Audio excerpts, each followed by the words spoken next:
You know how proud I am of all of you as activists, as people who are believing passionately. That blank. Can you get it? There's a button there. Right. As people who care about UMBC, who care about women's issues, who care about this notion of making sure we keep people safe. I agree completely. I congratulate you from yesterday and today from speaking the truth to power. I sit in the chair of power. And so with that, let me certainly apologize. Clearly, we have not done a good enough job. If we had, you wouldn't be here now. Some of you know me, and I'm very comfortable in saying, I said this yesterday, we thought we were doing a good job. We've done a lot, but it clearly is not enough. Anytime I have this many of my students here who are feeling we need to do more, we need to do more. And we will do a lot more. And anybody that knows me, again, is when I say something, I mean it. Now, what I'm going to need is an opportunity to look at the demands. There are a number of these, and we're planning to have a town hall meeting. Does anybody have a fresh copy? It's okay. I mean, it's all here. It's all here. I got it. It's great. It's excellent. You've written through things.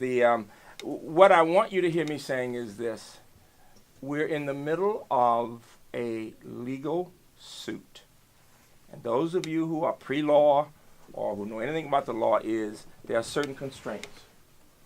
And one of those constraints is this, that until allegations are proved, we have to go through that process. We have no choice. If we don't, the university is liable for suit. The state expects me to make sure we make decisions based on a process, the legal process that must go on. And it takes a long time. It really does. We've been going through one of those cases for 2 or 3 years. I will tell you that from my own point of view, and I want you to see my face when I say this, I still believe we have been doing the right thing. What we did not do is to communicate to staff, to students, the things we've been doing and the ways in which you might be involved with us. For that, I certainly apologize. The case, when it comes to these 2 cases, again, you can't talk about the legal issues in specificity for 2 reasons. One, the privacy of people, and number 2, it muddies the waters when it comes to the court case. And we're in the middle of that right now. But there are many things on this list that are very reasonable, some of which were said yesterday. Some are low-hanging fruit that we can work on, okay? Others will take a little time, but I think this is what we need, and I want you to think about this. You have my word. We will take this very seriously. The one area, when it comes to personnel and legal suits, there's no quick fix for that. No, we can't quickly, just legally. You need to know that. If you look at all the cases in other places, when that happens, it comes back to kill the university with millions of dollars. And the other part is this. Everybody has the right for due process. And the challenge right now in a legal suit, and I want you to read up on it, and we can have chances for you to have that kind of support. I do think this. One of the things that it seems to me, even without reading what you have here, we do need the right outside group looking at the whole system, okay, to give us some, because I'm saying it again, everybody who knows me, we have been feeling we're doing the right things. Now, if there are shortcomings, if there are things we have not done, we need to deal with those. There's no doubt about that. We need to have our students believing in us, that we trust you. We know you're here because you care. You're here because you want to make sure survivors are supported, and that we do the training necessary to prevent as much as possible of this from happening. It is not in anybody's interest to see people in any way disrespected, assaulted, or any of that. And this is a campus that has worked really hard to deal with those cases. Now, here's the challenge. We have not been communicating whatever we've even been doing. Again, I apologize, because there's a lot we can talk about and some things that give you some sense of what's going on so that you can say, okay, we get this, we don't get this. All right? We need to bring you into that process. That's where we made the mistake. And that is a sincere apology from me. The other thing I would say to you is that I do think that I want to work with some representative group and people who are survivors in preparing to hear. I want to listen to the different perspectives. These are excellent suggestions, some of which I can deal with, some of which I cannot for legal reasons. I really cannot. But I think if you can see us making progress on some, You'll begin to build some trust. Now, keep in mind, if I have any sense at all, when I have 100, 200 students in my conference room telling me that we have concerns, my number one deal must be to listen to what they're saying, okay? So I give you my word. We will take this very seriously. We'd already begun working with some of the people with the We Believe You movement and some of the other groups. We want to continue with them and with some other representatives, okay? Because I think the more you learn about the issues, the more you see the legal challenges. Let me just tell you that one of the challenges is that, for us and for you, that we need to be careful about is that if somebody begins to feel that their character is defamed, they can sue us and you.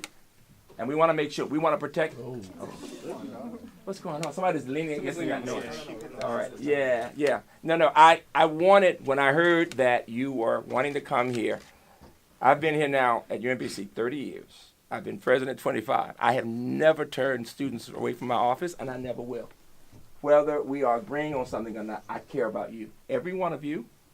I respect the fact that you're here. It takes courage to be here. You deserve to get some answers.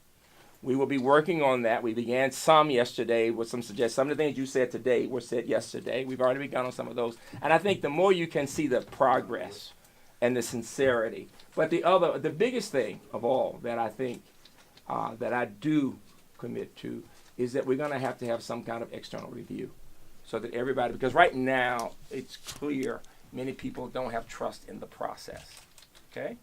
And I think the more if we can do that and think through, and you can be thinking about this, and at the town hall meeting, you can make comments about any suggestions about approaches we take. And I think the more we can involve representatives of your group, it can't be everybody in the room, but representatives, right? To say, yeah, they're doing the right thing. Yeah, they are honest about this. Yeah, they're finding the best possible people to look at the whole system, okay? You will have more confidence. One of the things said about students yesterday is that students will trust students first, and that makes sense. It does. So, as I said, I was really glad that we're working on this town hall meeting. I'm glad that we're doing this now, though, so that I can get a sense of what's going on, but most important, to feel your frustration, to feel the lack of communication, and to know we have to be better. I thought we were better than we are, and I accept that. From the bottom of my heart. I don't know what else to say about that. But you will see the progress. And I want you to think about specifically ways that you can be helpful to us in going through some of these recommendations as we talk in the town hall meeting. And then I want the outside world to see what I want the inside world to be. And that is a place where students and faculty and staff and administration have come together with some points of disagreement and have said, let's get that common ground and let's make progress. Let's make students first in this work. Now, it sounds like talk. I said yesterday to somebody, I am not a politician. I have never been a politician. I would not be saying this if I didn't have 110% confidence. We can make a lot of progress, and the goal will be that students say, Hrabowski and the administration listened to us and made some changes, and that students feel safer, and the process is better understood, and where it had some problems, timelines and those kinds of things, that we had the outside, where the experts looking at that in conjunction with us to make it the best possible system possible. Excuse me, Dr. Hrabowski.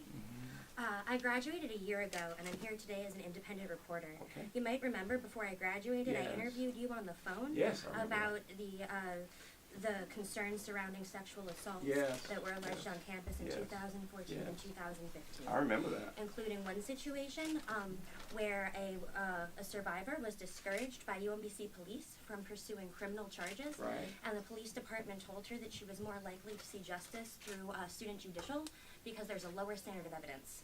And then once she was funneled into student judicial and she went through the hearing process, the rape kit that was done at Johns Hopkins that had DNA evidence was excluded from the hearing. It wasn't allowed to be mentioned, and I was never able to get a concrete answer about who made the decision to exclude the rape kit and why. And when I interviewed you about that, you said that you didn't know the details of that specific situation. I remember that. And you also said that there was absolutely not a need to make changes in the process. So at what point between a year ago and today did you change your mind and come to realize that there was a need for change? Well, this is what I did. I asked you to get in contact with our Title IX people, and I told them you were going to contact them. They even tried to contact you to go through it, because at that point, the fact is that we believe that process is good. We still believe that. Now, if an external view comes up and they say, you're not doing these things, we will make those changes. But we did try to reach you. I said, listen, she feels strongly about this. Get to her so that she can hear what we did, how we did, and all of that. They could not reach you. I did, and it took me a year to do the follow-up because I need to get situated in my career. But you know they were trying to reach you, right? They were trying to reach you. But that's not what I want to talk about. Yes, I understand they were trying to reach me. That's not in dispute. Yes, my question is, when I interviewed you that day, you said that there was absolutely no need to make changes to any of our university processes regarding sexual assault. Right. Because and we had just gone, we had just done them. With 100 people in the room, you're saying we need change. So I'm saying that what is clear to me, I'll tell you what's clear. We had the opportunity to come up with the system, to hire more lawyers, to train investigators. That letter that we sent out was not inauthentic. It was not the thing for students to see, but we had just trained 100+ faculty and staff on our campus that day, that Friday, to be fair to people in these kinds of cases. We'd hired external people to come in, and they did excellent training for them. And that letter was about just that fact. And that had been planned for months. We do the training every year. We have about 100+ faculty and staff who go through the training to make sure we're being fair to people. Then we have the investigators, and I want you to get a chance to see this system, because there's a lot that's good about that system. And we were feeling very good about it. When you did that, we were feeling very good because we had a number of cases. I'd had people coming to me to say thank you for giving the support, right? What's changed is that today, two things have happened. Number one, we're in this room. Number two, in the last few days, I've had people saying, you don't know all the circumstances involving how survivors feel. And we want you to know that. And number three, quite frankly, we're in the middle of a legal suit that has said allegations that we have to deal with right now. But most important, this is the most important thing I can say. I gave you my commitment that we would bring an external expert group. We've got